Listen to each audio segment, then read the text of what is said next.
बिस्मिल्लाहिर्रहमानिर्रहीम।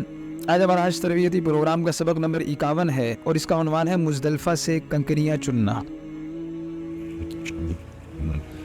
मुज़दलिफ़ा से मिना रवाना होते हुए यहाँ से आप कंकरियाँ चुनेंगे और कंकरियाँ लेने के लिए कोई ख़ास जगह मुतय्यन नहीं है, जहाँ से मिल जाए उठा लें। मुज़दलिफ़ा से मिल जाएँ, रास्ते से मिल जाएँ, कहीं से भी मिल जाए उठा सकते हैं। अलबत्ता पहले दिन की 7 कंकरियाँ मुज़दलिफ़ा से उठाना मुस्तहब है और बाकियों का मुज़दलिफ़ा से या कहीं से भी उठाना बराबर है। और 3 जगहों से कंकरियाँ उठाना मकरूह है। ये 3 जगह, यहाँ से कंकरियाँ नहीं उठाएंगे, जमारात के पास से, मस्जिद खैफ या किसी भी मस्जिद के पास से और नापाक जगह से। कंकरी कितनी होनी चाहिए?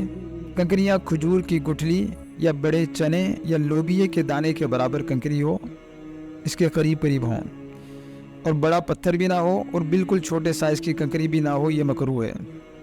अलबत्ता अगर से किसी ने बड़ा पत्थर मारा तो उसकी भी रमी हो जाएगी। और अगर किसी ने बड़ा पत्थर तोड़कर कंकरियां बनाई तो ये भी मकरूह है।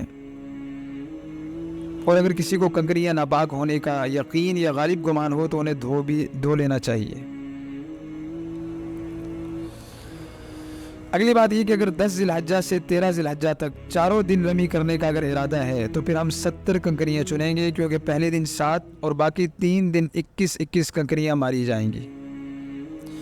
और अगर सिर्फ 3 दिन 10, 11 और 12 को रमी करने का इरादा है तो फिर हम 49 कंकरियाँ लेंगे।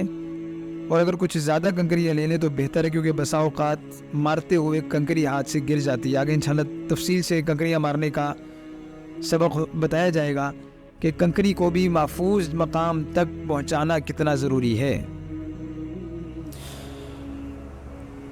क्योंकि और मुज़दलिफ़ा की रात भी अगर किसी ने कंकरियां उठा ली तो ये भी जायज़ है, लेकिन बेहतर ये है कि 10 ज़िलहज्जा को ही कंकरियां उठाई जाएं।